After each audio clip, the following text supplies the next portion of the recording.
প্রিয় প্রবাসী স্বামী, লিখলাম রমজানের চিঠি।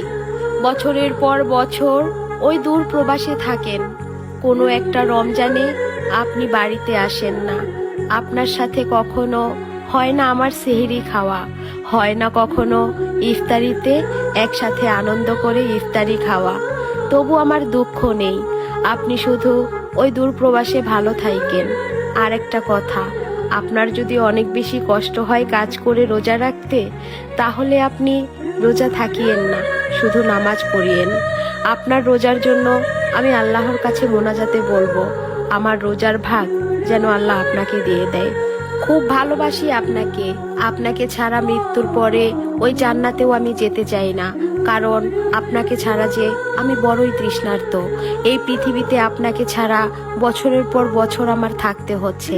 আল্লাহ যেন ওই পরকালে আপনাকে দিয়ে আমার তৃষ্ণার্ত হৃদয় পরিপূর্ণ করে দেয়। সবসময় আপনি ভালো থাকবেন ওই প্রবাসে, কারণ আপনি ছাড়া এই পৃথিবীতে আমার আপন বলতে আর কেউ নেই। সবসময় ভালো থাকেন, শুধু এই কামনাই করি। আমার জন্য দোয়া করিয়েন, আমি যেন আপনার একটা ভালো স্ত্রী হয়ে মরতে পারি।